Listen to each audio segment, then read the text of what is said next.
Good morning, good evening, good afternoon, wherever you may be watching this. If you're catching it live, good evening and welcome to Command This. It's a Victory Monday, people. You excited? Are you worried? Are you scared? Or are you just like, hell, we're 1-0, baby. We can fix these problems along the way. Let's talk about it next. Totally forgot to do the live countdown. So here we go.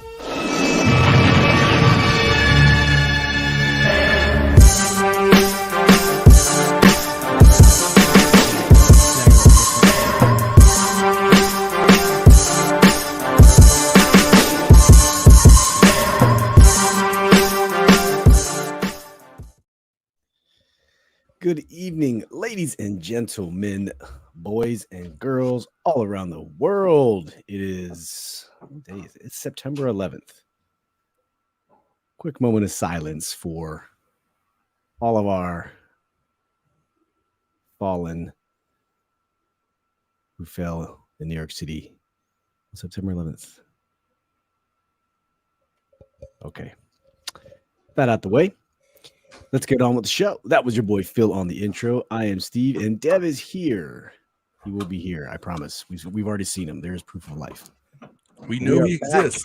We are back. It is our first week one post-game live stream of the season. Just a quick reminder, all the music in this podcast is created by Dev. If you go back to any one of our old videos, you will find his Spotify information in the description of the video.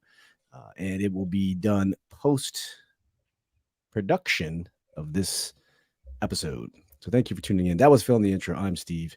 Dev. We are Command This. You can find this podcast on YouTube and on all of your audio podcast platforms. So let's go ahead and kick off the show. This is episode 215, calling it It's One for the City. Calling it It's One for the City because if you watch the Josh Harris locker room post-game speech, I guess you could call it that, sentences he did say, it's one for the city. We're family, all that good stuff. So figure just take advantage of it. Call this one It's One for the City, and we can celebrate this post-game recap week one in style. So if you've watched our post-game recaps before, what we traditionally do is do a quick recap of the game, the major plays, the scoring plays. We hit Overreaction Monday.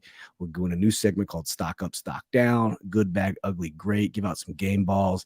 And Dev has a weekly award he likes to give out to a very special whatever. Doesn't have to be. He just gives out an award. I'll leave it at that. You never know what he's going to do. We don't even know who he's giving it to. So that's the surprise.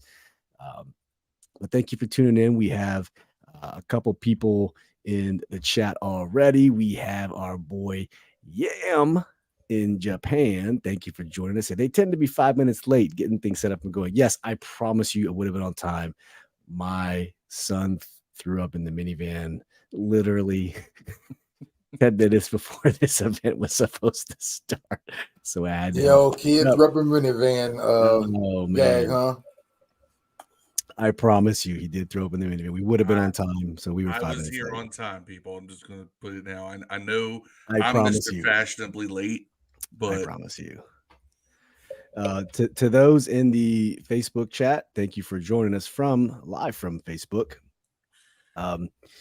And if you are tuning in from Facebook, if you want to make sure so you don't come up as Facebook user, there is a way you can give StreamYard permission that we can air your comments on this podcast. So please, I can tell you who each one of those is. I got the Facebook comments up right now. Okay. One is who are they? Adam. One is Adam and Eva. He's saying make sure you please go check out the burgundyandgoldreport.com. Adam and Eva giving that crazy good content. And who else we got?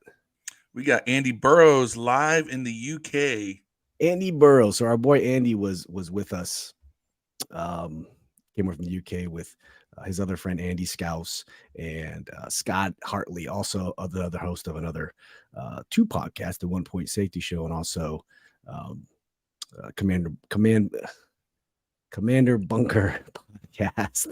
We got to host Andy for the weekend. It was great. We played some golf. Unfortunately, we got rained on, but I hope Andy and the boys from the UK had a great time because it was great seeing them in the parking lot. very quickly. Oh, he's live at the airport. All right. Thank you much. Marcus Edelin, thank you for joining us. And if you also, Marcus has a group on Facebook called Sports View 2. Please go check it out. Always kicking that good content out to everybody. Terrence Perry, Mean Green, are probably only Eagles fan of the show. Thank you for tuning in. Brothers, happy first football Monday. Yes, happy first football Monday. Yep, Phil is still rocking the boonie cap. And Jimmy says those shades say another reason why you're late. No, bro, I don't get down like that. I wish I did, but I don't. Maybe one day. One day.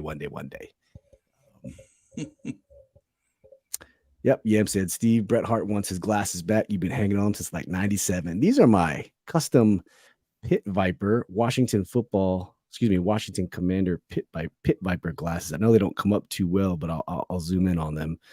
You can get them for like, I think 39 or 49 from Pit Viper. They're pretty badass, man. Everyone was wearing these at the game yesterday, if you know about Pit Viper. So they're pretty cool. Yeah, so look, real quick while we start, Phil, let's just talk about. So, for those you don't know, Phil and I were at the game yesterday. We're gonna do a vlog eventually. Lots of footage. I just gotta edit up and splice it together. But first, I want to hear from Dev real quick. You saw it from the television. Give us just a quick overall vibe. How did it come through the television? And then we'll go straight to Phil just to give the ambiance and essence of what we saw on the field. And we'll get into the game recap. I saw a lot of jerseys. They didn't really get into the guys coming into the stadium to be honored, like RG3 and Jurgensen. They didn't really get into that. That will be on our vlog because we have footage of all that stuff. So stay tuned. Okay, so I didn't get to see that. That'd be cool for me to see. And but they did make a point to always bring up, hey, this is a new franchise. They had a new owner, Magic Johnson. They brought up a lot of stuff. By the way, they never show Magic either, which I was kind of surprised at. But I think they showed Kevin Durant. Okay. Yeah, he was there with Joel Embiid. He definitely, as a guy who's also a lifelong Knicks fan, it felt like a Knicks game. Like it felt like you were at Madison Square Garden. It was kind of a who's who type of thing they were bringing up. It was pretty cool, man, to be on the positive side of some news. Yeah, for once, right? Yeah, it's very, very, very rare. We have another one in the chat. Andy Lockhart joined us from YouTube. We talked about Andy Scouse. Says, wow, that shirt looks Flash Steve. Yeah, this is my probably Chinese knockoff Hawaiian shirt. I have my other shirt that was too big. I forgot to give it to Phil yesterday. My bad, Phil. I'll probably have to mail that to you. No, we might be going to another game this year if the stadium's going to be like that. Terrence said the crowd was electric. It was electric, man. It was so nice. It was really nice. And then I think this is Andy saying, man, Dev watching on TV. Goddamn, get the FedEx. I flew half around the world. This guy can't even travel his own country. Dev has a thing against planes, right? Is it planes? Yeah, I don't think Dev is a flying guy. Dev said, I ain't getting on that goddamn death tube. Yeah. And shout out to Terrence saying, I watched the game. It was great to see that fan base electrified. And I've been going to games for a very long time, had season tickets forever. We gave them up in 16 because we started having children and both sides of the family, we just couldn't maintain them anymore. And the only time I've seen a stadium like that was the game 16, 2012, when we beat Dallas for the division. It's never been that loud. It's never been that packed. It's never been that one-sided. I mean, I would argue I would be lying if I said it wasn't like 95% Commanders fans, 5% Cardinals fans. I probably count the number of Cardinals fans I saw on one, maybe two hands tops. There were more Ravens fans than Cardinals fans there. Yeah, it was crazy. Yeah, RG3. They did show RG3 and his family walk out. RG3 by himself, then he came out with his girls and his wife. Andy says it's the safest way to travel, Dev. That is true. And Marcus said, yeah, you and Dev can drive to Kentucky. Yes, stay the weekend. We will tailgate. We'll get to all that. All right, Phil, just give them the vibes from your show, from your point of view, and then we'll do a quick game recap. Move on. Okay, so I was not in a situation to go to games during the RG3 era and a little bit before that. So I missed I missed being there live in 2012. The last time I remember a crowd being like that was 2006 against the Jaguars. It was I think the third game of the season. We were 1-1, I think, going into that game, and it was the Santana Moss 3 touchdown when he had the walk-off touchdown in overtime off of Brunell. And that's the last time I remember that stadium being just so rocking and loud and great for everything. Of course, we were coming off of making it to the divisional round of the playoffs last year. We thought that this was going to be how it was going to be every year. It was crazy. I mean, it's definitely. I've gone to a game, at least one game every year for the past 8 years now, and this is by far the best crowd I've been a part of. Period. It was so sounded nice. like you went to some RG3 games. Tailgating was lit. Everything was nice. It was really cool. Yam says he was on the waiting list for tickets for like 20 years. Got an email he could finally get in on them, but he moved to Japan. He already knew he was coming here. Yeah, I think we might be heading down that road here pretty soon again. Yam. I mean, if they continue, they might have to even open up the waiting list again. 65,000 is where we're at now. Original was what, 92, 91 and a half. They got it up to 91, 92,000 with standing room. They could get up to close to 95. Right. They had it about 94, 95 against Dallas in 2005. I remember that because that was such a big game in terms of whether or not we would make the playoffs that year. Mm-hmm. That was the 35-7 ass kicking everybody remembers on a Sunday afternoon, chilly Sunday afternoon. I worked with a bunch of guys from Dallas at the time, and all they would talk about is how great the Cowboys were, and all I did that night was just rub it in their face. Rub. Greatest feeling in the world. Is it the greatest feeling in the world? To rub it in Dallas's face? I mean, it's the closest. It's the greatest feeling you can have with your clothes on. That's kind of what I was getting at. But yes, true story. I'm trying to keep it PG-13 for a little while. I don't want to get us demonetized right off the bat.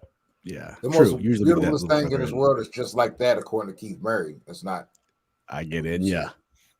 The most beautifulest thing in this world. Oh, my voice is gone. That is right. I can't get up a certain octave range right now. I killed it yesterday. Yeah, I'm very hoarse. Suspect. If you didn't leave that game extremely hoarse, I don't know. Like, I hope Andy and the boys are like can't talk just like us because it's just, we should all be hoarse. We were screaming between every play. We were screaming for the crowd. The crowd was like a little, I'm not saying docile. They were a little shy on third downs. We were like standing up, getting our hands, like and everyone followed suit. But it took a lot of people to like kind of get it going. It's almost like, oh yeah, we're supposed to cheer. That's what we're here for. You know what I mean? It's kind of the vibe that I felt initially. But the stadium was great. The sound system was great. Our boy Mark Frado on the announcing the in-game, first down Commanders. He killed it. He killed every call. He killed the introductions. He nailed it. And he called me after the game just to see how did it sound, how, just check in on us to see how we did. And so it was kind of nice of him to follow up and make sure he was good. His family was there too, which was pretty awesome. But Mark absolutely just killed it. And it was nice to see him do that. So I appreciate it, Mark. I don't know if you're watching, but thank you. We thank you. We could hear you from 316 and you sounded fantastic. For the record, I know some people said they were having some issues, but I think the sound system sounded great. Yeah, apparently the one problem people were having was some areas were a little heavy on the bass. Yeah, the music and everything, and that was kind of that was it. But you can just tweak speakers to not be as bass heavy. It was perfect in our section. Like the thump was right when the music was hitting. The thump was perfect. The vocals were coming in clearly. Everything. So, section 316, guys. Whatever the speaker settings are, however it's tweaked in that section, entire stadium, it'll be perfect. Gang. I got a question Okay. for the guys watching Monday Night Yes. Football. Has anyone heard what happened to Aaron Rodgers? They're saying this. Somebody on Twitter said an Achilles. I hope that isn't Achilles. true. Huh. Don't Allen just fumbled for a know. touchdown. Don't know.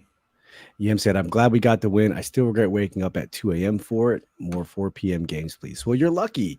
You were in order. This weekend, we have Denver at 4:25 Eastern Standard Time. So that should be a little bit better for you. But you are dedicated, just like the UK guys, to get up and watch these games. I know some people who are fans, they would just record them somehow. But I know some people don't have also the ability to record a lot. Like we have DVRs over here if you have cable, and if you're streaming, I don't know if there's a way to record. Like I don't know if you have YouTube TV, can you go back and pull up game? I don't know. I don't have YouTube TV or any of those other cool streaming services, but if you do, let us know in the chat. Are you allowed to There's go a back and watch website called fullmatchtv.com. You can rewatch any of the games for free. Oh, for real? It's called Full. For reals? Yeah, definitely. You can watch any All game. right. Fullmatchtv.com. And you can choose which game you want to watch that week, and they'll play it over again. Yeah. In its entirety. Wow. So let's talk overreactions, everybody. All right. Well, first quick game recap before we do that. Very quickly. Very quickly. So it was an ugly game overall. It wasn't the best win, but a win is a win, right? Let's get a couple stats in here. We had it was a very slow start, if you remember. We couldn't quite get it together on the first drive. We fell short. We had to punt. But then I'm trying to remember exactly when the time of scores, but in the first quarter, I want to say like 5 minutes left. We drive down the field. Sam Howell rolls out to the left. I'm not going to show it because we'll get demonetized, even though we'll probably get demonetized anyways, because that's what we do. And he finds Brian Robinson on a scramble to the left. The defense gets drawn in. He throws it, and great play. Caps off a 7-play, 24-yard, 3 minutes and 20-second possession drive. 7-0. Matt Prater does what he does later down the field. Hits a 28-yard field goal off a 64-yard drive, and it's 7-3. Start of the second quarter, Arizona once again drives down the field. Matt Prater hits a 54-yarder. It's now 6-7. And then this is one that hurt. With a minute left before halftime, Sam Howell gets sacked at the 12-yard line for a loss of 14 yards and then gets fumbled, and they run it back for a touchdown. And then it's 13-7. That one hurt. And Dev, I'm going to ask you, we have to rely on you for some of these things, because watching some of this game from the stands, I know has to be completely different than watching it from, the television. You get the better angles and stuff. But he came right back, and we were able to drive down the field and score 3 points before halftime. So 13-10. And I was very impressed. 55 seconds to go, 69 yards in 7 plays. So if there's nothing else, you have to give it up for his resiliency. Facts. I really do appreciate that. These glasses are hurting my nose for some reason right now. Going into the third quarter, because Arizona deferred, they got the ball back. They started the game half off with a 37-yard field goal, 16-10. And then going into the fourth quarter at the very beginning, the team drives down the field, only a 29-yard drive, 3 minutes, 14 seconds. And Howell scrambles in. Once again, he loves that left side, hits a little juke move, and then he's in for 6. So it's 17-16. It was very reminiscent of his touchdown run against Dallas last year. Last game of the season, correct. And then the game goes back and forth for the next 10 minutes. And then, we eventually we hit a 7-yard drive for 2 minutes, and Joey slides a 33-yard field goal, and it's 20-16. But the story of the last 12 minutes is that the defense held and the offense floundered. But the game ends 20-16. So there's a lot of takeaways from that. Final stats: Sam Howell finished for 19 for 31, 202, 1-1. Brian Robinson, 19 carries, 59 yards, no touchdowns, long of 7. And then that's it. The rest of the rushers, 2 for 11. Gibson had the ball, three attempts for 9 yards. That's all we saw. Chris Rodriguez also got 3 carries for 7 yards, and Curtis Samuel 1 carry for 6. Receiving, Curtis Samuel was the leading receiver, 5 for 54. And then Logan Thomas, 4 for 43. I think he had 2 drops. He could have had 7 catches. Yeah, and then Terry McLaurin only had the ball 2 for 31 and 4 targets. So, and just so you guys know, because we all know that Steve is president of the Logan Thomas fan club. Yes, the hell I gave him after the first 2 drops. That is I. I was up in the stands. Some of our fans, they immediately want, if a quarterback throws one bad pass, they, this fan base, they love to immediately call for backup. We'll get to that in a second. Guilty as charged. I was immediately yelling, I want Cole Turner. I want Cole Turner. And I had people behind me just dying laughing because they're like, already? Yeah. See, Yam said, I think this stat is glaring to me was all the drop passes. I think they were at 8 or 9. Yeah. And Dev, Andy Lockhart, Scouse said it looked like a mid-foot injury when I saw the injury to Rodgers. So, when he went down there, it said it was his calf that he clutched his calf, and then they put him on. He came out. The other guy, his backup, came in. It was like 3rd and 14, so he threw one, and they brought him out. And then you see the cart come out on the side. He's grabbing his calf. He's not really grabbing his foot.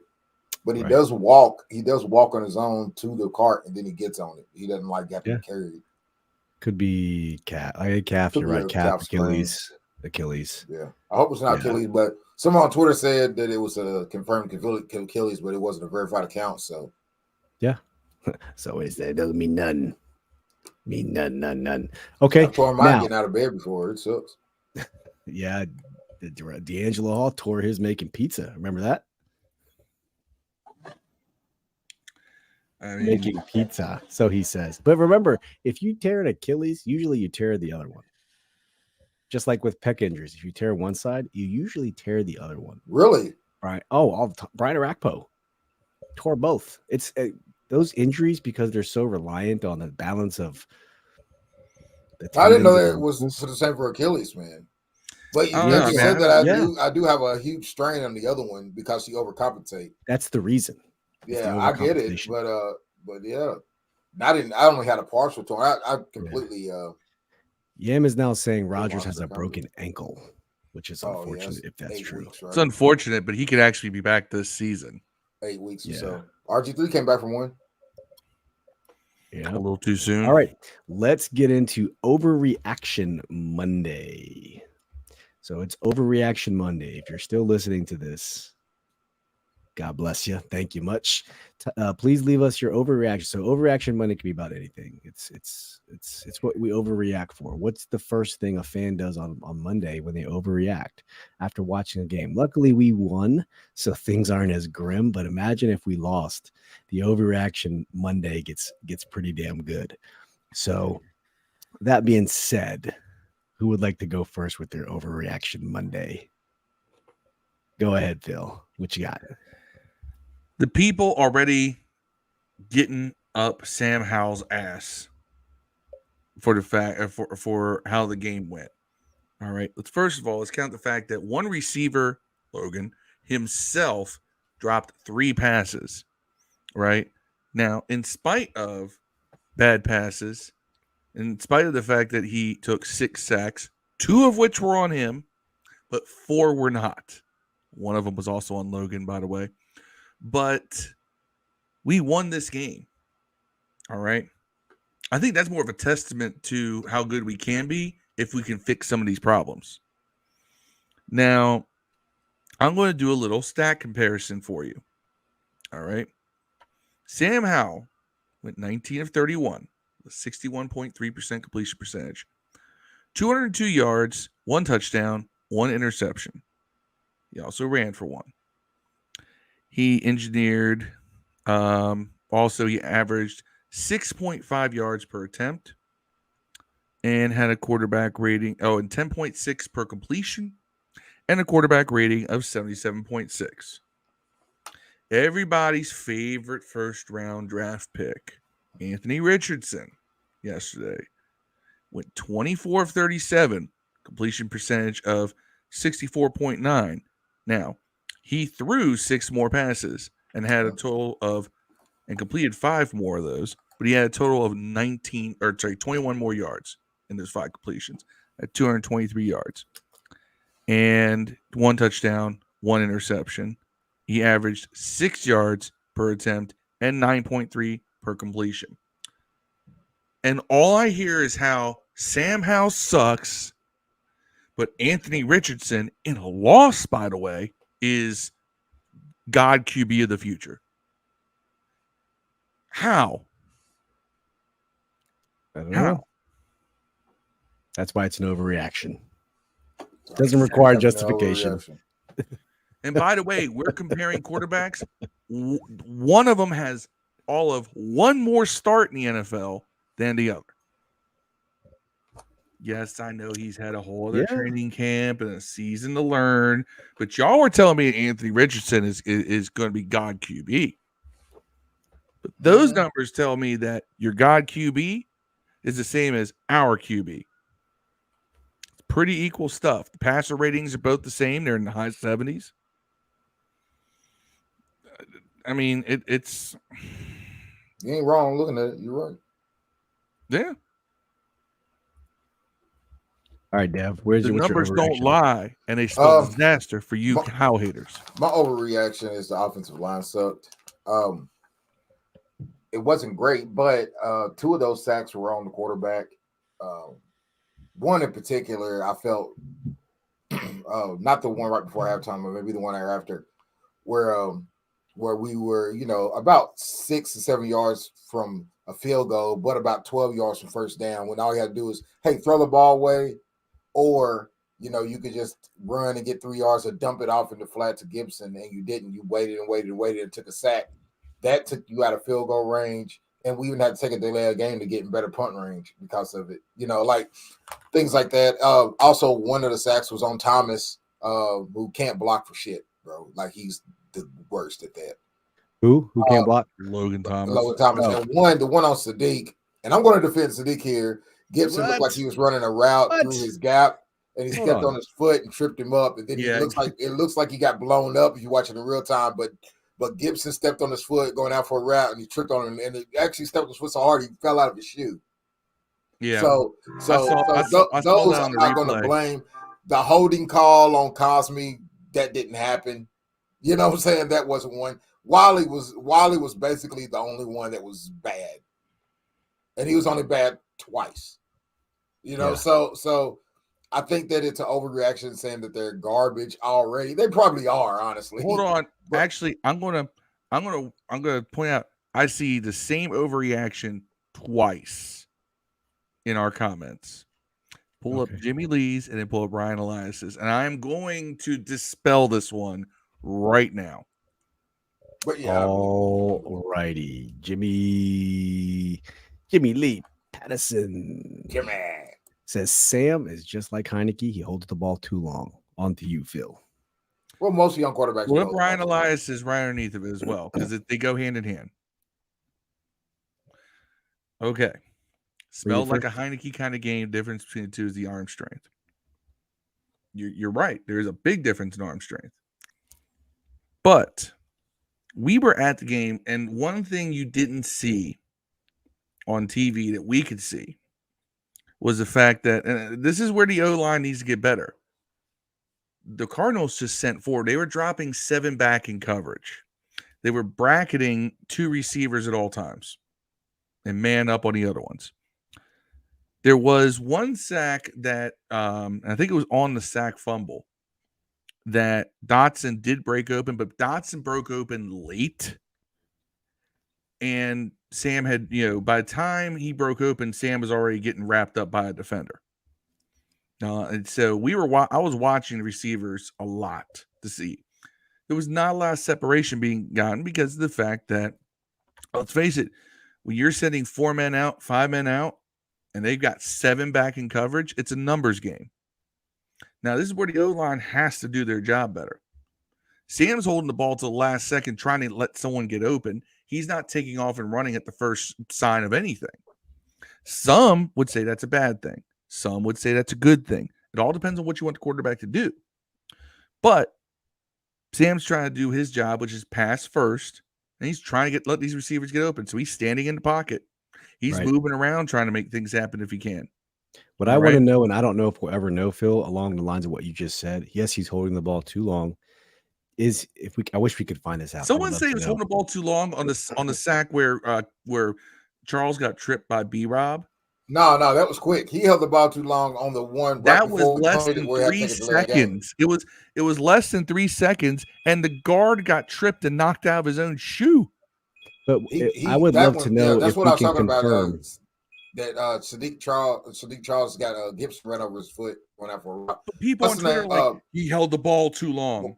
I'm talking about the one right before we took the delay of game to get better punt position. We could have ran a play and got in within 5 yards. We had to jump it off to Gibson, but he looked at him and patted the ball twice, and he looked around and looked like he was going to think about running, and he held the ball. Like those you can't do. He did that a couple of times where you're like, hey man, you could have thrown it away, or you could have dumped it out, but like he was holding on to a longer play. But young quarterbacks do that, especially ones with big arms, because they think they can throw themselves into a situation.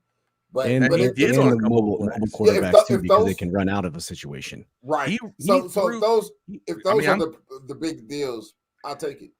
I'm glad that he's not just trying to run every time there's a little bit of pressure, though. I'd much rather he had that ability to stay in the pocket. Yeah, Corey, Dad's shirt. This is going to be my Aloha Friday shirt. Everyone got their nice Tommy Bahamas, and they spend I spent $150 on my Aloha shirt. You know what? This is my $30 Chinese knockoff Washington Commanders Hawaiian shirt. So suck it. Give me the link to that. I like that shirt. Yeah, it's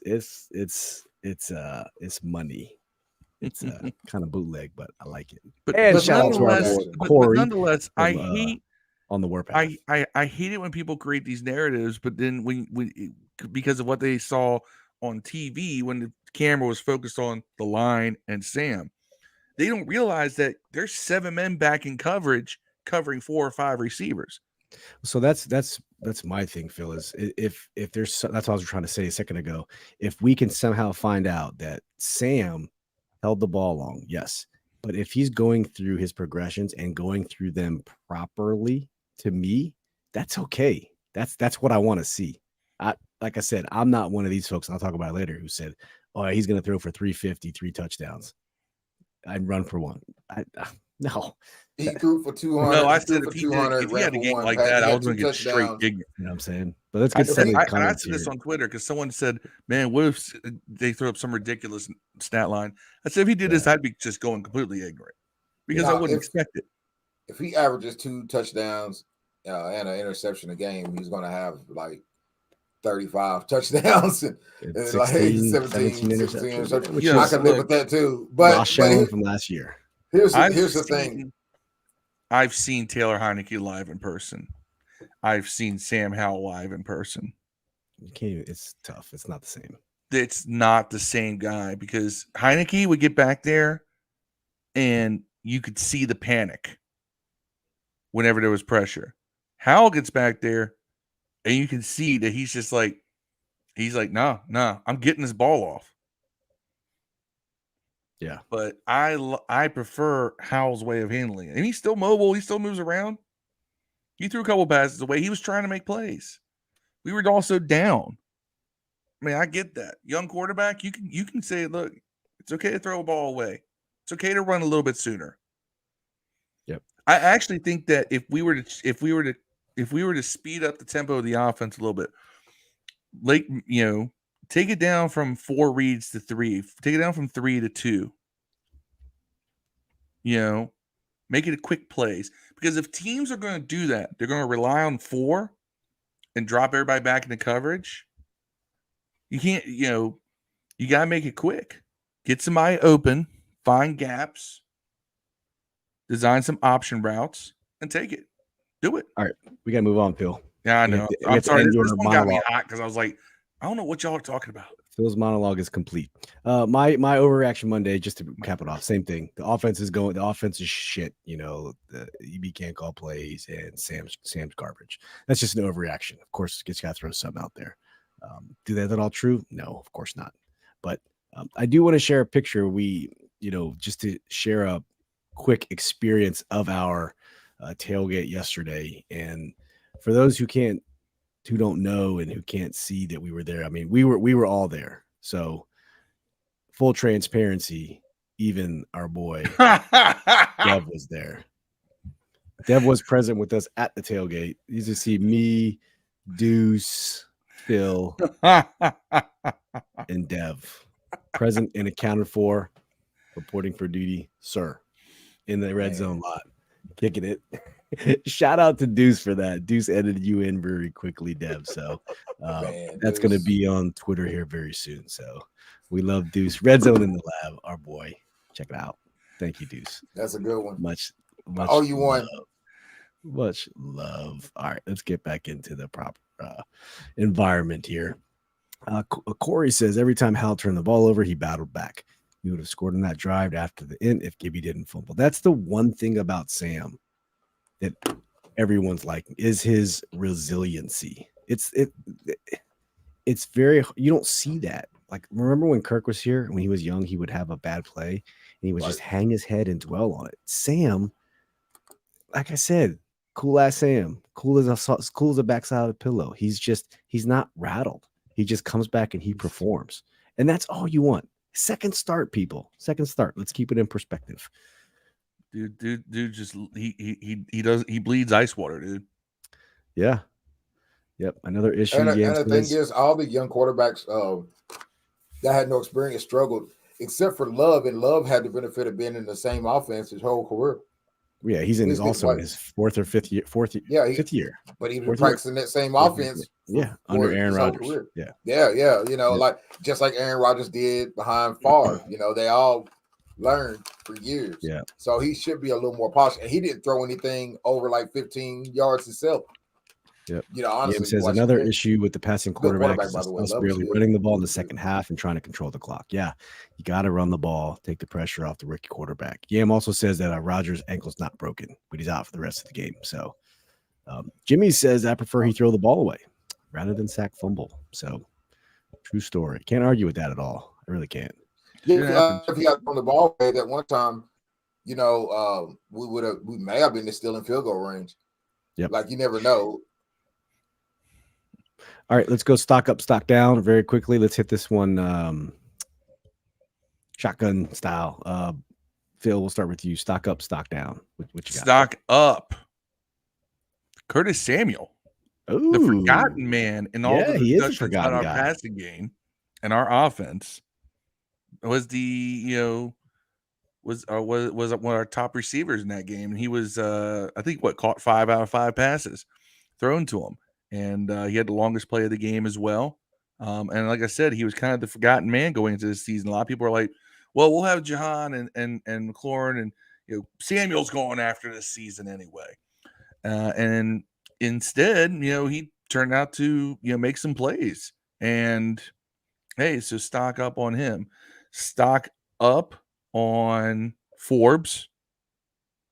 Closed in on a pass to help, just basically save the game for us. Broke up a pass. Could have had interception on that one, but hey, he basically ran the route for the guy. He shouted it. He baited the receiver too by letting him think it was open, and then just that closing speed he's got, crazy. Would have been nice to have the interception, but that's why he's not a wide receiver. He's a defensive back. Even if he is really good at picking off passes, hey, you're not going to get them all. And you know what? That kind of play, stock up on him. And you notice he was not tested much in that game. They were not trying to throw the ball towards Forbes if they could avoid it. I would like to see the spreadsheet on that. Did he throw any passes over 10 yards? He completed. Listen to this. Josh Dobbs completed 21 passes for a whole 132 yards. But how many of those were thrown over 10 yards? It seemed like all air of yards or in total? Like in the air. Oh, that's advanced metrics. But he did have an 11-yard completion, a 15-yarder, a 13-yarder, an 11-yarder, and a 31-yarder. But that 31 was the one up the sideline. He threw for like 10 yards and he ran up 24 yards. Yes. It was a catch and run. Yep. So stock down. Stock down on Andrew Wiley. Ooh. Fatality. Damn. Oh man, dude, come on. You did a serviceable job last year in this offense. what's going on this year, dude. You know, also stock down on our run game. Okay. We did not establish the run early, and when we tried to go back to it later in the game, by that point the Cardinals were like, whatever. Yeah. So stock down on that on the run game. One quick comment. Yam says, for me, stock up on Cole Turner, stock down on Wiley. I wasn't a fan of already. Wiley also gets my Glock Dookie Award. Ryan said, I wish he had to pick at the end. I think he's talking about either Forbes. Yeah. And then Deuce says, how do y'all feel about Forbes coming out when the Cards went 12 personnel? I'm fine with that, actually, because we have St. Just and Fuller at corner too. It's not like it's not like this massive drop in talent when he's not on the field. Yeah, but I still believe fresh. You keep your playmakers and you keep your playmakers on the field so they can make plays. That's just me. I would have liked to see them stay, but I understand. But I just want my best guys out there. But I get it. They're trying to tailor it for the situation. But he was first round pick for a reason. Maybe those are your best guys, man. You know what? For that situation, it could have been. But yeah, which defensive back would you take it out for him? Which defensive back would you take out for him? Yeah, good question. Ryan Elias says stock up secondary, Cam Curl, Defoe, and Forbes. Stock down, cheese, man. Cheese. If you've seen Old School. Didn't we put you in a dumpster? Definitely. I got out. Dev, what's your stock up, stock down? My stock up is it was hard not naming a bunch of stock ups, especially on defense, but I'm gonna just choose one. So I'm gonna go your boy on the defensive end side, man.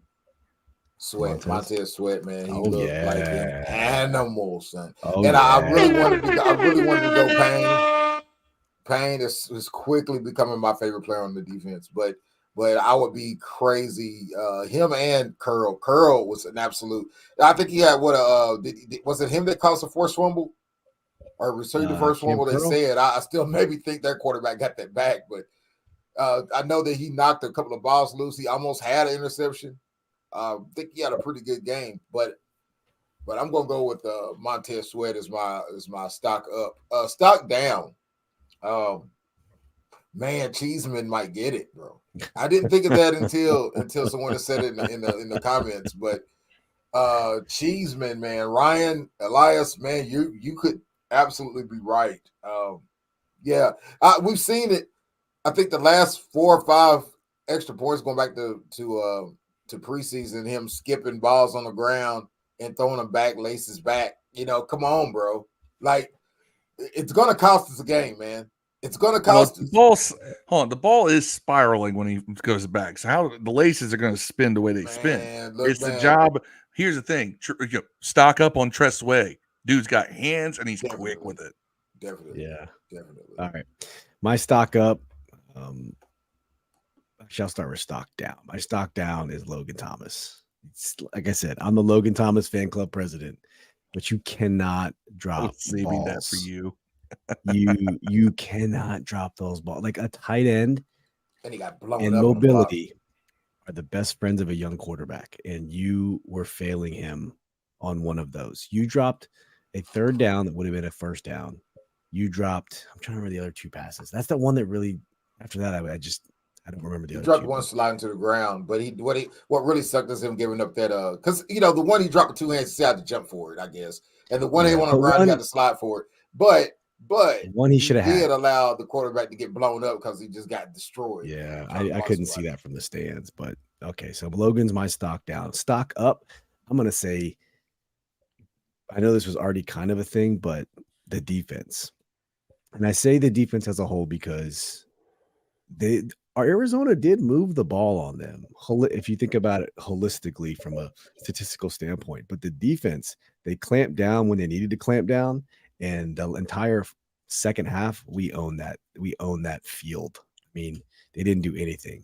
I think they had one good drive when they allowed a whole 210 yards of offense. Yeah, it just seemed like they were giving up. They let him move between the 30s. They had that's one that's a drive good where point. they threw that swing pass for 35 yards to the receiver, and then they did a double reverse. They did nothing else. I don't think they made past the 50 unless we turned it over to them inside their 50. They didn't make it. They didn't get any yards, man. They did nothing. All right.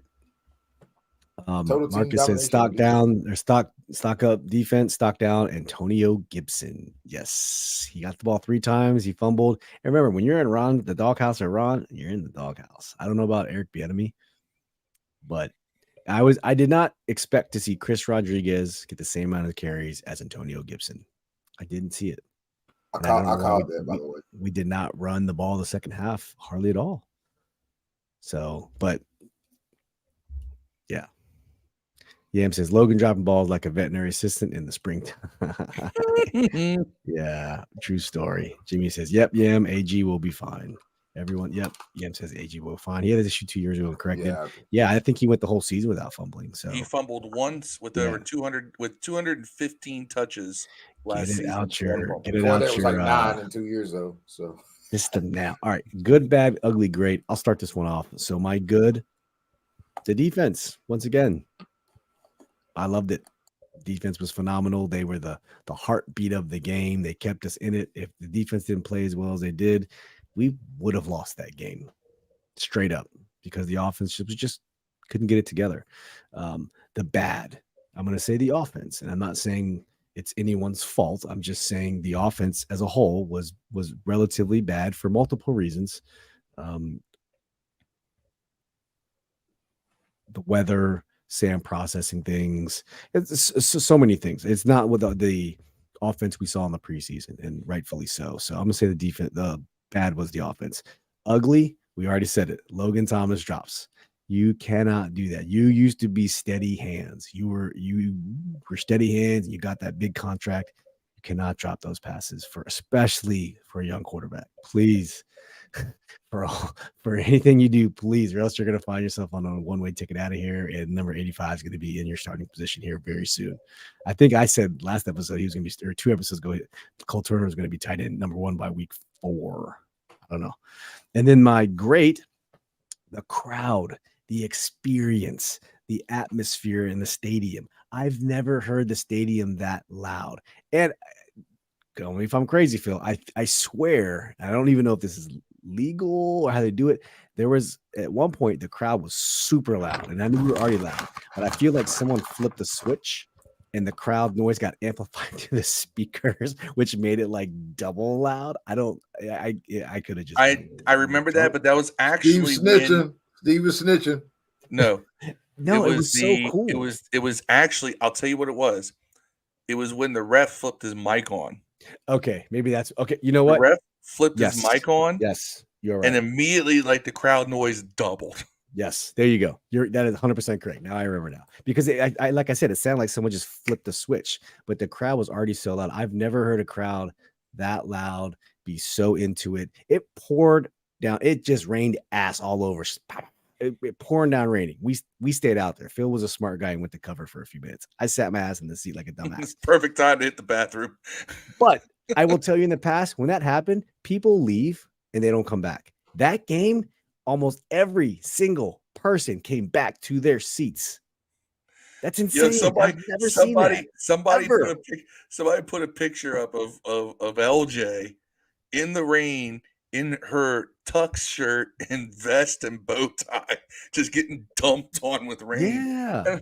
I'm like, I was like, damn, I feel soft because I was like, oh, this is a good time to go to the bathroom. It was dope though, for sure. All right, Dev, let's go to you for good, bad, ugly, great. The good, I would say, obviously, our defensive backs didn't give up anything over the top. They played pretty clean. I thought that Derek Forrest had an absolute monster of a game hitting people, man. He looked like he was on the end, giving the end of a lot of good hits. So, he's known as an enforcer out there. I thought Curl was flying around. So that'd be my good. Our defensive backs are bad. The turnovers were the bad. Man, you can't beat a good team with 3 turnovers in a game, man. You can't do it. Yeah, you cannot. And that's a bad team. You're not beating Denver with 3 turnovers, bro. That's Right. not going to That's a happen. bad They're going to team. be able to throw the ball past the 10 yards. Against you, you 100. know. The ugly, I think, would be again. We have a very young quarterback, man. The mental mistakes of not holding on to the ball when you're getting sacked, getting your foot stepped on, and you know, allowing the quarterback to get blown up. Those were the ugly things. I kind of guess it's the same bad and ugly turnovers, but you can't have your quarterback can't be responsible for 2 of them. You can't let it go back for 6. You can't only put up 2 touchdowns against those guys. That would be the ugly. The great would be watching our guys rally around the quarterback after he got a cheap shot put on him. That would be the great thing. That was Yeah. Look, man, our center, I can't think of his name right now, maybe because I got high. Gates. But yeah, but he is he's a goon, bro. And I like that for him. He's a goon, man. He's in you know, I think did he come out? Was it him that came out a little bit, or was that Sadiq that came out and had the rookie come in? Oh, Sadiq came out and Paul came in. I wonder why Paul didn't come in. No, they put in Sand with the rookie. Oh, Stromberg. Yeah, I wonder why they didn't put Paul in that situation. Kind of thought that was interesting. Yeah. But just for one play, I think. So Deuce says that was him putting out that pick of LJ. I saw that pick and I was like, oh. Yeah, that was about good, bad, ugly, and great. Yeah. Yim says Allen stats put him as one of the best D linemen in the league for week 1. Cody Jones, I know it says Facebook user, but that's our boy Cody Jones. Says bad is EB not running the ball. Yep, just said that, especially second. Speaking of defense, we're not giving Payne enough credit, man. It seemed like he was living in he didn't get sacks. I think he might have got 1 or 1.5 actually, but he did. He didn't get any sacks, but he was basically he basically was squatting in their backfield like, you know, homeless people in tents in San Francisco. I mean, he was just sitting there like, this is my place now. I know I think he may have got a fumble recovery or forced a fumble, the first one. Yep. Hey, also our boy joining us. This is Shotguns. Hey, listen, Cody and Shotguns, you guys have the same thing. If you click on the link in the Facebook group, you just got to authorize StreamYard to have your name, and we can show your name on the screen here because it comes up as Facebook user if you don't authorize, or you can just jump over to YouTube and chat with us there, which is cool. But please hit that like button if you do while you are at it. Thank you very much. Marcus Edlin says good. James Smith-Williams, he played very well in Chase Young's absence. Bad drop passes, ugly sacks and turnovers. Great. The energy of the fan base. It looks like college football games. Yeah, that's what's up, man. I like it. Deuce says Paul was inactive. I think that was for you, Dev. Chris Powell. Even weirder then, right? Who's the backup guard? Was it him? Stromberg. Crazy.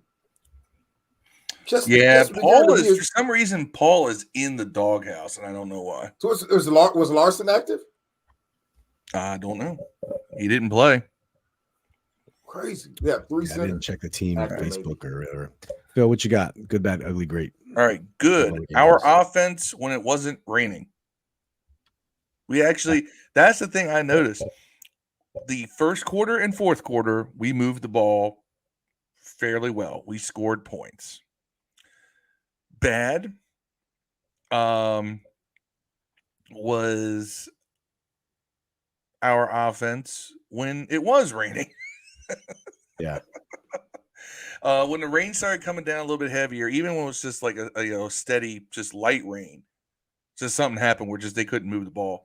And then when it started pouring down hard, the offense couldn't move at all.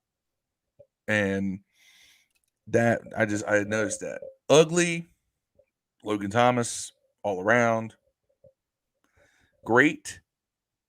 Everything else, the defense, the fans, the stadium, everything else was great. Yeah. Winning was great. So everything else was great. How was the food, though, since y'all tailgated? Well, I actually, somebody one of the dudes who's with us brought back some chicken tenders and fries. Yeah, I just got like the drunk munchies. Was that you that brought those That back? was me. I just brought it back. I was like, I'm gonna go. I I went to go get got it. to I was going try like, a chicken tender. Y'all and tailgated who that cooked? was None good. of y'all cooked? Oh I no, cooked. the tailgate food was good because Steve Yeah. cooked. Where'd you Yeah, cook? it was great. And Just a bunch of glizzies, some hot dogs, some cheddar I did brats, some burgers, some cheddar brats, and then sweet Italian sausage with some. I grilled some onions and peppers with it, and then I just did some cheeseburgers on top of it. Dev, I'm telling you, everybody came over and got food from us. Damn. At one You point, also yeah. missed us doing shots of Johnny Walker Black Label. True story. That I did was happen, there by the according to way. the picture. I could have murdered Yeah. someone. There was the evidence. I had an alibi. You were there. You were there, I Dad. was at the tailgate, man. It couldn't have been me. Yeah, Officer. you were there for sure. Don't let anyone fool you. Okay. What else do we have? Game balls. Let me make sure we don't have. We got Dev, some you want to comments. see it real quick though, Dev? I do want to show you. You asked like about the tailgate, but check this out. Like this is just a quick picture to show you what the tailgate look like. I mean, I sent you videos. that's yeah, crazy. that was command. I mean, corner. that's not even everyone. That was just our little corner right there. It was the command corner tailgate. Shout out to them. They had free shots, giving out Jello shots, little fruit shots, berry shot. I mean, it was amazing. Shout out to the hog farmers. Shout out to Red Zone in the lab. Like they all organized that thing together, and it was just amazing. Because normally we go to the Red Zone a lot, but everyone's kind of doing their own thing. You're congregating with a few people you know. So there was this orchestrated effort by Red Zone, by Command Corner Tailgate, and the 405 crew, Aaron, Copo, and Juan, and James Jubs, and all those guys and hog farmers to get everyone together. Let's just be together. And so over 900 people RSVP just to come to this little corner of the Red Zone lot. And man, the atmosphere was just so dope. So I wish it could be like that every game. I mean, I won't be at every game. I'm only going to probably 2 more this year, but I just wanted to share that picture, Dev, because it was just a feeling of family and togetherness. And like I said, never felt that way at a tailgate. What family photo album do y'all have of togetherness where there's like some dudes with no clothes on, like doggy style out in front of y'all? What's going on? Those are Cardinals getting bent over and getting you know what? That's what to the dead, actually, is what it looked like, Yeah, pretty well, skeletons dressed, but it wouldn't be a Commanders episode if we didn't play that just one time. So you guys know how it goes. Usually that's for Dad usually. But all right, let's get the Amari back in the stage. Any more comments on good, bad, ugly before we move on? I think Yam. Please tell everyone, get on YouTube and hit that like button, folks. We really appreciate it. That would be great. Yam says, I'm tired of even thinking about most of our draft picks. Second rounder ain't doing anything again. Don't get Dev started. Third and fourth are projects. The O-line out here dancing to the Benny Hill theme song. Yeah, I still want to see, let's give them another week. Quan is in concussion protocol today. Quan Martin? Yep. Oh, dude, first, man. When Cosby's still going strong, though. You get a concussion here, you got for the season. There's your drilling out Rose. Cosme's gonna break it. Yam says, speaking of inactives, WTF Chase, man. I don't want to dog the kid, but it's getting concerning levels now. We'll see. I made a joke last week saying, you know what, he'll be inactive till week 11, and he'll play the last 6 games and be the best defensive player in the league and get some crazy ass big contract.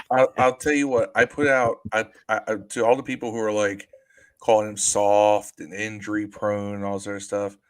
I said, listen, let's put your money where your mouth is. I put out a challenge on Twitter. I said, come to the command corner in the red zone lot.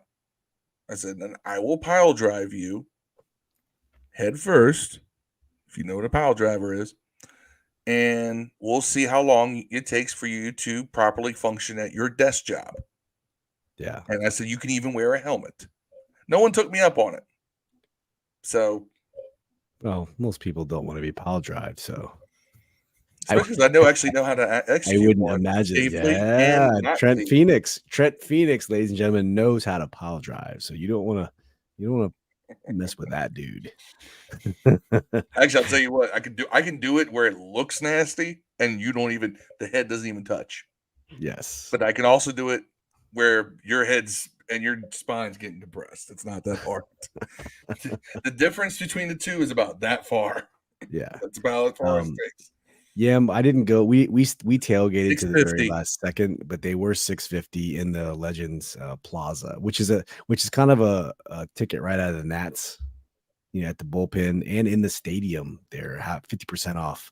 So I like that the team's doing that, which is pretty cool. I don't know why they weren't doing it before. I don't drink beer. Yeah. Deuce says, good. Tressway. Goat. He's the GOAT. Bad. Dropped picks. Yep. I can remember Forrest and Forbes. And then ugly Logan Hands. Great. Jack Del Rio after the first quarter. Yep. And then Yam and Jimmy got some comments going back and forth. And the thing with Chase Young, like you said, the doctor said that he wasn't, whatever. It's a doctor's call. They said he was cleared for light contact. And who knows? Like I said, and if it's a neck injury, I don't want to rush it. But listen, they didn't pick up his 5th-year option for a reason. So if this continues, he's just gonna see himself out of town. You don't want that, but it is what it is. At least you're not the Cardinals and you've traded away your 1st-round pick twice now. So they're about to do it with Kyler again. So things could be worse. Our defense performs very well with Chase Young. I mean, we'd be so much better with him, but it's not the end of the world if Chase walks. So that's what it is. But yes, we would love to see our 1st round, the 2nd overall pick from the 2020 draft, perform very well.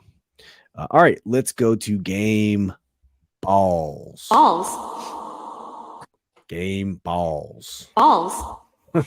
If you got a game ball for anyone, we do 1 offense, 1 defense. And if you can, you know what? They're your game balls, so you can give them how you want. The recommended format is 1 offense, 1 defense. And if you want to include special teams, hey, go for it. But Bill, let's start with you. Who you got game balls for? I'm going to piss off half the fan base. Offensive game ball goes to Sam Howell. Damn. One passing touchdown and 1 running touchdown. And a running touchdown, very similar to the one we saw last year.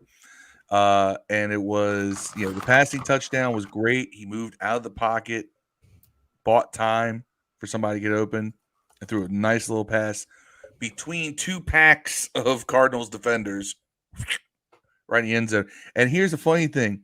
If you watch the replay, Brian Robinson catches it, but right behind him is Logan Thomas diving, thinking the ball's for him. Yeah, I seen that. So, Brian Robinson adjusted his route to follow. He adjusted his route to follow Sam. Logan was just running his route. But anyway, so, and then the running touchdown put us ahead. So, I mean, look, kid made some mistakes. He had some bad things happen and fought back. And that's a big reason why we won. I mean, that's 14 points right there because of him. Defense, I'm going with Montez Sweat. At 1.5 sacks and was just bugging Joshua Dobbs all game. And just so you guys know, we kind of challenge ourselves here on this show to not give out duplicate game balls, and it makes it really hard sometimes. Pause. Yeah. But it does. So Phil, and I keep track of these, Phil gave his to, he said Sam, and he gave it to Montez. So I already had Montez with mine. Ev, would you care to bless us with your game balls? My defensive game ball is going to Allen. He had an excellent day, and I heard his interview on I want to say it's Sheehan this morning. I could be tripping. Where he explained how he'd been working real hard and spent a lot of money on his body to get it in shape to be out there. I think he played every snap, but like 4 or 5. Yep. 2 tackles for a loss too. Him and Yeah, Montez also 2 both. tackles for a loss. Was living in the 3 quarterback backfield. He gets hits. my game ball on defense. Offense, it's a good one. Do it. Man, that's a hard one for me. I'm gonna give it. Man, I don't. I'm gonna give it to Curtis Samuel. Maybe Okay, that's fair. catching the Yeah. balls out of the backfield a few times. Right. They use him. Pause.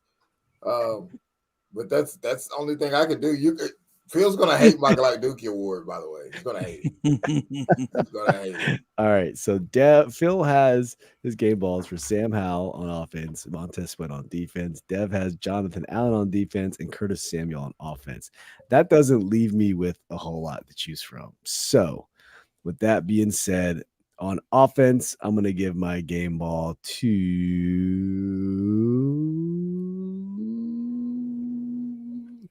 Let's go. John Dodson.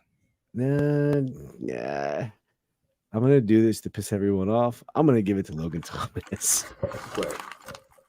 Man, what? For what? No, I'm just kidding. I was going to say, let's say you better play a Pornhub sounder the way you're jocking them on that. No. There's really, honestly, guys, there's really no one left. The only other person I can think of would be Jahan Dotson or Brian Robinson. Just for, you know what? I'll get Brian Robinson. There you go. Brian Robinson has my game ball. He didn't put up a lot of good numbers, but he ran hard. I'm starting to question his vision a little. Sound like he's in the Special Olympics. Yeah, he speaks so well. Like what? He's so articulate. Yeah, he doesn't sound very urban. You're gonna say he has Moxie next. Moxie. Are you saying he speaks without a Negro dialect? For someone who got shot twice in the leg, you know what I'm saying? Like I don't. Listen, 19 carries, 59 yards. He did run very hard. The line didn't make a lot of holes for him, I will say that.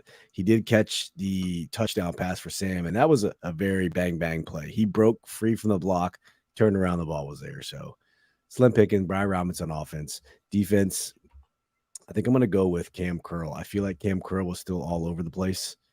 He just continues to perform at a very high level.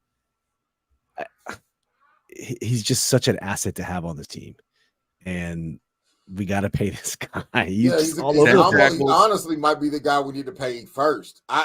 He's just, if you look at last year alone, we were a middle of the pack defense until he came. Then we was like the best from that point on. When he came back last year, from that point on, we were the best defense in the league. I think we ended the season at 3. Yeah, 10 tackles. 8 solo and a pass defense. See, there you go. A pass defense. I think did he not have that fumble recovery? Did I give it to him? This for some reason what I'm looking at here only has forced fumbles, which Sweat had 2 of them, by the way. Yeah. Sweat had 2 of the forced fumbles. That's why I said I don't know why he wasn't on the list. Yeah. For the record, Jimmy Lee says you guys can have my balls. On the record. Yam says offensive game ball for him goes to Bates just for being a body when we need him to be. Very true. He did have a crucial holding penalty, which really pissed me off, but Bates always solid. Defensive game ball goes to Sweat for showing out. Solid. Ryan Elias, dude, I thought you were going to be at the game. You were supposed to hit me up. You were supposed to come to our tailgate. So if you went to the game and didn't hit me up for the tailgate, shame on you, bro. So we got to have a rain check for next time. Special teams, seeing Crowder be shifting the back and Way being an absolute weapon because that's what Tress Way does. B-Rob, offensive game ball. See, same page as me. Good to see him catch some defensive sweat. He's getting paid this year, so absolutely. Jimmy Lee says we can have his balls, which is pretty awesome. Thank you, Jimmy. Yam says he'll be back for the Glock dookie. All right. Any other game balls, please put them in the chat. But now I think it's who of us to move on to another special segment we have. I've kind of mixed it up a little bit for starting the 2023 season. So without further ado, let's introduce the Glock Dookie, brought to you in part.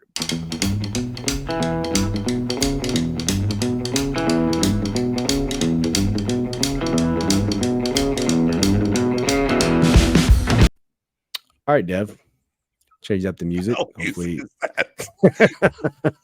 Something that is free and that does not get a copyright strike, because every piece of music I Dancing choose turd. with a yellow plastic toy Glock next to it. I'm trying to be as PG as possible and not get demonetized, but we're just not good at that. It's a wonder.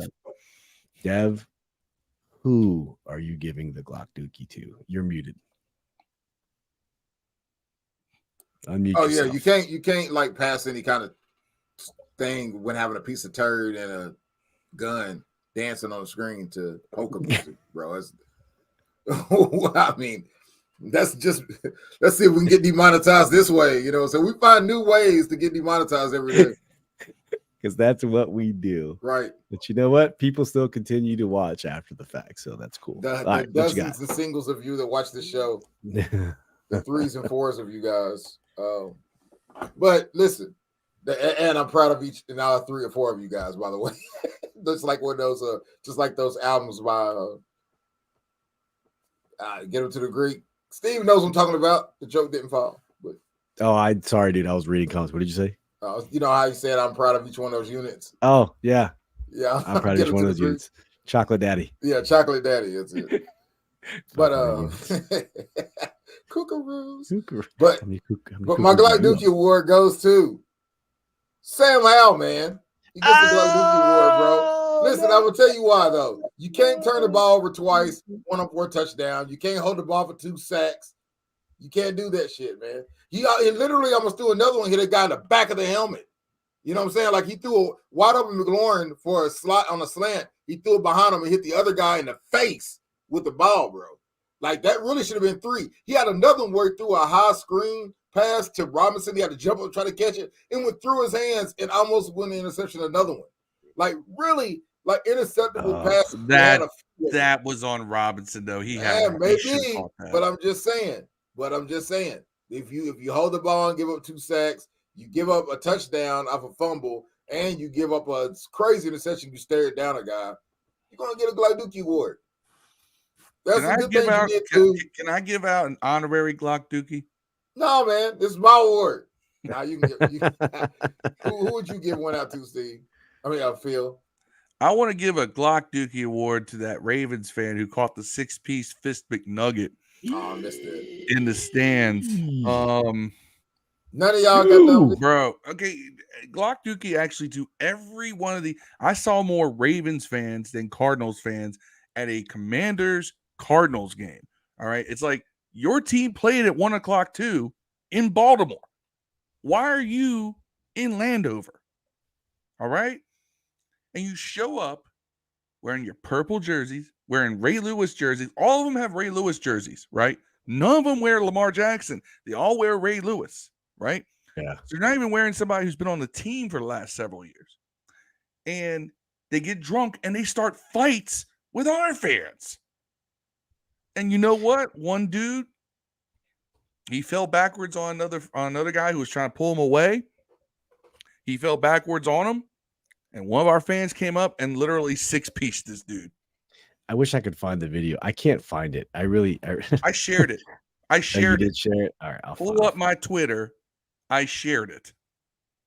Because I asked the question, why are you there? And what did you do to earn that? Hey, I see your comment about Wiley is more deserving of the Glock Dookie Award. I understand why you would say that, but Wiley didn't give up 2 turnovers. You know what I'm saying? He gave up a couple throws. He did give up some sacks. He did give up some bullshit, man. But he didn't give the ball to the other guy and one of them being for a touchdown, bro. That almost made it a game. Imagine if we had lost that game, and the only touchdown they got was because you fumbled for a touchdown in a game where everybody came just to see you, basically. Yeah. Watch this. All right. Now, you got the fight. Here's the thing this video doesn't catch. Apparently, this dude was drunk and just acting all kinds of crazy. Did anybody pick up a white This chair? happens. And away we go. First off, can you guys hear it? Yep.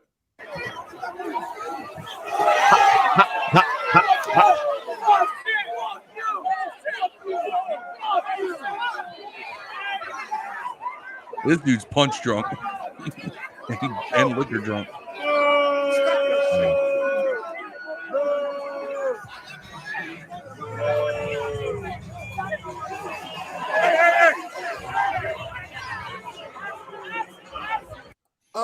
So you of get the baggy point. a little bit. So I'm trying to figure out, like, was it who punched him? Was it security guard that punched him? No, it was one of the It was a fans. Commanders fan. He just let that guy slide though afterwards. Yeah, they let I him don't think stay. They arrested kicked him. out the Ravens fan. Right, I was like, he didn't. Yeah. He didn't even like. I get Nah, why everybody there laughing was at a this, but I couple- don't think he deserved that ass. No, And number two, from what he got I about saw, 6 clean ones that didn't even knock him out.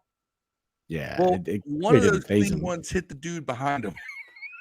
Yeah. All right. He saw So the dude Sam behind him Howell was a little rock, won too. the Glock Dookie Award. Ryan says, my kids' travel soccer is taking my life away. I watched the first half of my phone. Don't tell me that. My 8-year-old just started travel soccer this year, and it's already crazy. So I guess that's what I'm in for. So thank you, Ryan, for making a bleak view of my future. I appreciate that. But let me also point this out too.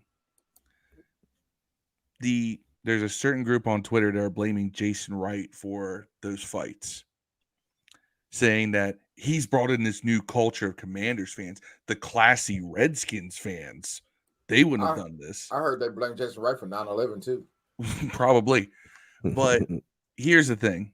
2 decades ago, you could buy street DVDs in your local barbershop in DC of the DTC, the Dead Tree Crew, going around stomping out Eagles fans in the parking lot. All right. This is not new. This is new if you've only been around for the past 10 years or so, when it's not even 50% of our fans are in the stadium. All right. I don't condone first strike violence. I do condone violence in self-defense. I condone knocking someone out when they get to a certain point of being completely unruly. Sometimes people need to get chin checked. But Ravens fans showing up to a game where their team's not even in and acting the fool. This should be a warning. You can't do that anymore. Those days are over. You're not going to have fights if those people don't show up trying to raise a ruckus. If they know that, hey, you're no longer going to have backup. Hey, man, next time somebody lands 6 or 7 straight punches on the dude and don't knock him out, they are getting the Glock Dookie Award, though. That's embarrassing. You got to take off your Washington apparel. They were rabbit your Washington punches. apparel before you do that, man. Those were rabbit punches, Deb. Yeah, he was throwing crosses. He wasn't throwing roundhouse hooks. He wasn't throwing looked like he ate those punches and got up. Yeah. I will say we also we did see a Cowboys fan on Twitter. There was on Twitter. There was a Cowboys fan who came to our tailgate, which I turned around. It's pouring down raining, right? And I'm cooking, and we're all just congregating. Everyone's going back and forth doing other things. The next thing you know, I see this group of 5 people just congregating under our tent, and I'm like, "Hey, what's up, guys?" I'm just assuming they're trying to get out of the rain, which is fine. But there's a dude in a Cowboys jersey there. I'm like, whoa. Hold up. What are you doing here? But apparently one of his friends who's a Commanders fan brought him out and said, hey, he just wanted to come to the game. So here's I think, I don't know if Phil took the picture or not, but here's a quick picture of proof that it happens. Like I even fed him and I didn't turn a blind eye. I even gave a couple Bud Lights to some act like no, he was cool. Is that a fentanyl hot dog? No, the dude was like, I'm cheering for y'all today. I want y'all to win. He was like, but the dude was nice. He was respectful. He didn't come in running his mouth. He didn't get all liquored up and get that liquid courage. Yeah, all right. Up. He was respectful. And I understand why. If I were from Baltimore, I'd drink my existence into oblivion too. Yeah. Straight up. But I'm telling you, I saw other videos before that those punches were thrown, and those Ravens fans were starting fights. Some dude ripped off his Ray Lewis jersey, again, another Ray Lewis jersey, and he's got all like, it's funny because like if you're gonna take your shirt off, have some muscle. Like I have some muscle along with my fat. And I don't go ripping my shirt off. That's another thing too. Why do people just take their shirts off to fight? Yeah. Hey Ron, we can't give. I see someone starting to take their shirt off, I'm throwing punches because guess what? you're busy. Your hands are tied up in your shirt. Hey, Ron, we can't give Gibson and Glock dookie for one fumble whenever a quarterback gave an interception and a fumble for a touchdown, bro. Like, that's what I'm trying. I know y'all like how I do too. You don't want to like be a dick to him, but man, he almost lost the game. And I mean, like I said, and it's a game that we all came to see him for the most part. Against the Bums, the worst team in the league. Yeah. Ryan Sam's fumble resulted in a defensive touchdown. So I think and 3 points off the interception. 10 points. He gave up 10 himself. Jim says, what I don't get is the Giants fans here. Like, it's your team is playing the 3 hours, just a few hours up Turnpike. Why are you here? That's true. I will say, when we had season tickets in Section 214, we had a Cowboys fan 3 rows down from us who had season tickets to the Commander, or at the time Redskins. And I always asked them, like, hey, what's up, man? He was very respectful, very kind. Like, why do you spend money to buy tickets to a arch rival to watch football in this state? He's like, I'm just a fan of football. Yes, I wear a Cowboys jersey every Sunday. I never miss your games, though, because I love football. And I was like, hey, more power to you, buddy. That's straight people at the gay parade every year. That's straight people at the gay pride parade every year, bro. More power to you. You guys, Phil probably knows this, but there is a huge contingent of Cowboys fans in DC because of George Preston Marshall. Fuck George Preston Marshall. I hate you, Mom and Dad. I hate you. He remember, George Preston Marshall created the first batch of Cowboys fans in DC because he refused to integrate, was the last to integrate. So I have a lot of friends who are DC natives, born and bred, 3 generations. And I asked them why they're Cowboys. Well, because my parents are Cowboys. Why are your parents Cowboys? Because the Redskins did not want to integrate. They did not want, black men on the team. So that's how they became Cowboys fans. So once again, fuck Preston Marshall. Redskins and not liking black people. True story now, Dev. Yeah. How ironic, right? Yeah. So George Preston Marshall, I believe, created the first set. I'll roll over my grave first. Terrible owner. Rotten hell, buddy. Right. Right next to Ronald Reagan. What are you doing? All right, we're gonna go to free for all here just for a minute. We've gone way over our normal hour. It's an hour and 22, but this is what happens when you're talking things that you love with good people. Yam says, I get the Cowboys fan base because they have a combination of identity crisis. Yes, NBDs, but come on, Giants fans. At the preseason game, I sat behind there was a Cowboys fan behind me, and she kept asking, what's a Major Tutty? What is this? Why are you a commander? What's a commander? I don't know what a commander is. You guys are always going to be Redskins to me. I'm like, we're a commander. She kept asking me these questions. Like, I'm tired of answering your questions. Like, we are the Commanders. We are no longer the Redskins. Just accept it. Our mascot's Major Tutty. Don't ask me what he is. I'll tell you what he is one time. Tutty's a touchdown. It's honoring the homage of the Hogs. And stop asking me questions. Bro, seriously. He's not saying that because he's trying to mock you. He's saying it because he's a Cowboys fan. Therefore, he is intellectually incapable challenged of understanding a 3-syllable word like commander. Yeah. And this was an I'd say a over middle-aged woman, like, who was a Cowboys fan wearing a Cowboys jersey with a friend because it was it was preseason. An overweight middle-aged woman that's a Cowboys fan. Not overweight. I said over middle-aged. What does that mean? Middle-aged. She's like middle-aged or old? 40, maybe late 40s. Is that middle-aged still? I don't know. Maybe middle-aged. Damn, I'm older middle-aged. Hold on, man. I was expecting something else. Hold on, I was waiting for that. Hold the fuck on for a second. So, Dev, you are officially older middle-aged. Older middle-aged. I'm trying to get those I'm not too far behind. Prices and copy from McDonald's and shit. I'm trying to go apply on my blackness and my oldness. Go get your AARP here real soon there, so you can get all the discounts. Dude. Yeah. Older middle-aged is what I'm in now. That's the group I'm in. Like a golden girl or some shit.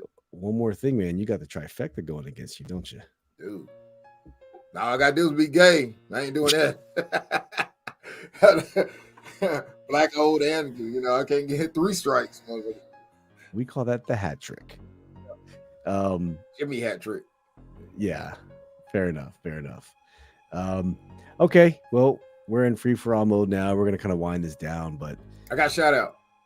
Yeah, we'll get you shout outs. Thank you for everyone to tuning in and listening to today's show. The chat was live. We haven't done a live stream in a while. It's been a lot of life has been happening, like talking to Ryan. My son's in travel soccer, so we're all over the place.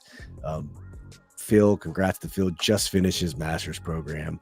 And Dev is always just super busy as it is. So we will make our best attempt to go back to a 2-show-a-week format. We used to be in the off season, just a single show, but the general format will be a post game on Monday and a pre-game on Thursday to kind of bring in the rest of the season. So we'll do our best to stick to that schedule, but of course life happens, and we'll do our best to keep you guys informed. So yeah, shout outs. Dev, you said shout out. Go ahead, buddy. Yeah, shout out. Today's my second oldest birthday. She's 21 today on September the 11th. Happy birthday. I love you. And I gave her some money to go to the casino. So she should shout out. So she's a September 11th baby, huh? Yeah. You said what? You said 21? Yeah. Oh, wow. Yep. So hold on. She was born on like the day. Yep. One year later. 1 year, 2001. Yes. Okay. Yeah. My fuzzy math there for a second. Still though, crazy. September 11th babies will always have a special. By the way, black people don't live in New York. Never think about that shit on September 11th. By the way. No. Yeah, we don't like have a monument at the crib with no shit. You know what I'm saying? We're like, yeah. That's the sort of thing that killed a lot more people. You know what I'm saying? I don't know. These niggas died in Twin Towers. I'm just saying. Phil, what you got? Shout out to Command Corner Tailgate people. Shout out to the hog farmers. Shout out to Hot Take Freddy. Shout out to Rio, Deuce, LJ, all the people I'm forgetting right now that we saw there, George Carmi, everybody who was at the tailgate, like everybody who is big on Commander social media that isn't affiliated with a radio station or isn't affiliated with the team directly. The British boys, Andy, Steve, and Andy, all of them. Shout out to all of them. It was so much fun at the tailgate. The energy was high. And these are people who always keep the energy high every time I see them. But it was just that next level up. And it goes to show we have some of the best fans in the world of any sport. I don't care what anyone says. Our fans, we may argue sometimes, we may disagree, but it is love. I mean, hell, shout out to Hercules. And I said some flagrant shit about that dude on this pod and on Twitter. He and I even pieced it up. That tells you how far things can come. Because I should have accused that dude of having sex with animals. Did you? Oh, Phil. He's the dude I called a furry. Is it really cheating if it's your dog, though? No. That's your dog. Is that from road trip? Shout out to JP Finley. It's his birthday also. Forgot that guy. Oh, yeah. Nice. But shout out to all of our fans that were there. It was one of the best experiences I've had at any sporting event, period. And I've been to a lot of them. Yep. Fair enough. Yam says, I saw a Cowboys fan on Twitter when the score was 33-0, already posting they were looking at buying Super Bowl tickets. The illusion and fair race is too damn high. I will say, shout out to the Giants fans because y'all fucking suck. 40-0. Oh, y'all got your asses. I'm naming all these people. I totally forgot. I got to shout out Corey Sanchez as well. Yeah. Corey's my guy. I like Corey. Wow. 40-0. He is good people. Y'all got destroyed. How do you even show your face on Monday? All that shit y'all were talking all over social media. This Danny Jones year. Danny Jones is saying underrated. We got the best team we've ever had in forever. Saquon this, Darren Waller that. Darren Waller didn't step a foot on the field after warm-ups. So shout out to y'all because y'all suck. At least for week 1. That's all I'll say. Shout out to the dude on Giants Twitter who had to pull up a game against us, between us and Dallas from 2 years ago to try to say we don't suck as bad as Washington. I'm like, oh, is that the game where we started Garrett Gilbert? Yeah. Corey says, right back at you, Phil. Right back at you. Love Corey. Corey just pops up out of nowhere. We're out and have a tailgate, and I just see Corey line up, and he goes, Steve! Love Corey, man. Good to see you there. Straight up. Steve is a master tailgater. I try. For the few games I go to a year, just try to do it up because we don't go every game. So Dev Yam says IU versus Louisville soon. Thought I'd throw that out. Yeah, I'm like that game. I want to see that game, but I really want to see Notre Dame next week, though. Yeah. Yam says no team has ever done in one season what the Giants did in one game. That line reminds me of American Gangster. If you know the part where they're trying to get the bodies off the jet, and he says, I forget something about no one has ever done what the Italian mafia has ever done. It's something along those lines, if you know what I get. That comment immediately triggered me to that moment. The United States government actually was the ones putting the dope in the caskets, by the way. Was it? Man, definitely. CIA was doing You mean like CIA? They was doing that. Yeah. That legit happened. Rick Ross, the real Rick Ross, not the rapper, has a book about his time in jail. He talks about that, man. That stuff happened. That was a real story. That happened. So it wasn't Frank Lucas? It was Ronald Reagan. 666 himself. Ronald 6, Wilson 6, Reagan. You all give him way too much credit for shit that CIA did. Jelly Bean. That man delegated way too much. Bush, who's head of CIA back then? George Bush, his vice president? No, he was vice president. They had a different head of the CIA then. He was head of CIA under Nixon.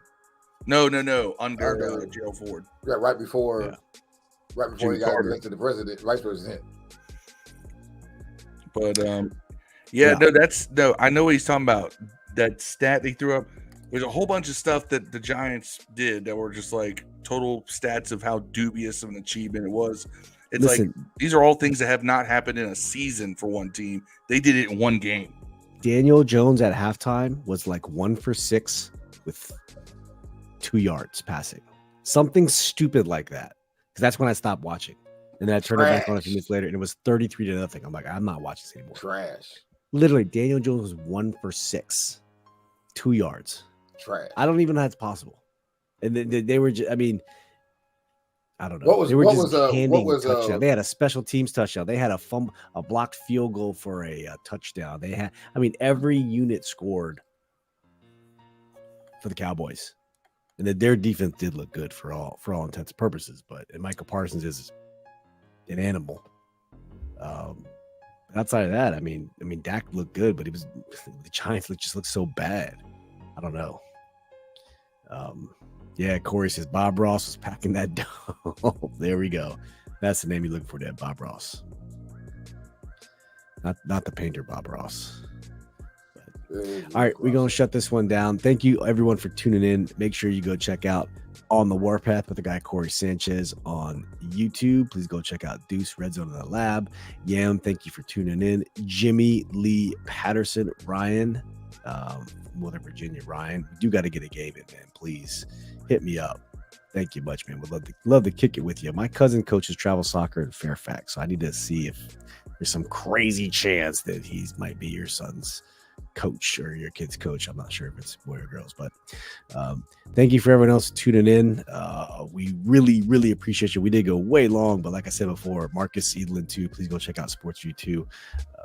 We just have fun talking ball with you guys. It was just such a good time. And for those who joined on Facebook, thank you. We don't always stream live to Facebook. We used to a lot. Try to direct everyone to the YouTube channel, but popped it on Facebook today in the Washington Football Addicts group. That's our home group, 7,500 people strong. So thank you for tuning in.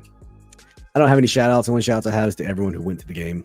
Thank you. That was such a fantastic experience. If I don't go to another game for the rest of the season, it made my entire season, because that was just, man, it just felt like family, and it was dope. Dev, I wish you could have been there, man. It was just something special. It was so cool. So I'm actually planning still maybe to go to the Atlanta game. It really depends on if we are going Ike right Thursday midnight. You just got to give us a little bit of notice, and I'll find a way to get to Atlanta. Next month on the 16th. So I don't know if we don't go on strike, probably likely. If we do go on strike, no NL. Yeah, but then we got to figure out, when will you know if you're going on Thursday midnight. strike? Contract got to be signed. Oh, Thursday at midnight? Yep. Oh, we got time. Then we'll start making some plans. We got to start making. Let us know. Man, this is going to ATL. Man, I'm letting you know right now, though. It's like a 99.99% chance we're going on strike. So I don't want to this. I'm just letting you know this. Like, unless somebody comes through with the deal, like, yeah, this is happening, then the UAW is going to text my phone and be like, don't go to work tomorrow. Yeah, Deuce said, hit me up if you're coming. This is recorded. Deuce is in Atlanta? Yeah, Deuce is going to Atlanta. I remember them talking about it in the group chat. There's a group of those guys going to Atlanta. I got a couple cousins there, a couple musicians I know. So, yeah, that'll work. If you can find your way to a Commanders home game, Dev, I will put money down to help you out with that. Nah, man, it's just a travel thing for the most part. Airplanes. Just say it's airplanes. Nah, I wouldn't fly. I could drive there. Yeah. I will give you gas money. Yep. Sunday. So we'll be back Thursday for our pregame of the Denver Broncos. Russell Wilson and Mr. Unlimited. We'll be seeing them Sunday in Mile High. Remember, they have the advantage because of the altitude. You got to give them that. That's why Matt Prater was kicking like 65-yard bombs all the time when he was in Denver. So, yes.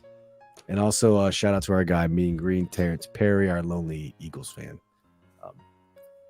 Always blessing the show. Thank you for your presence. Really appreciate you. You're one of the good ones out there. So, yeah, Dude said he's got 50 on gas. Who's got snaps on the Petro?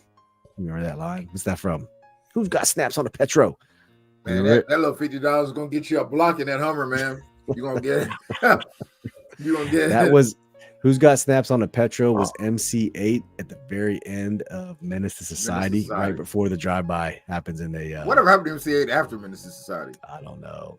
He had some bangers, but all his songs sounded exactly the same. They started out with yeah. That's every song sounded, and then he just kind of tore his ass up, said you ain't a G because the G ain't in you. Straight up Menace. MC8, man. Good stuff. Good music. All right, we're going to shut this one down, guys.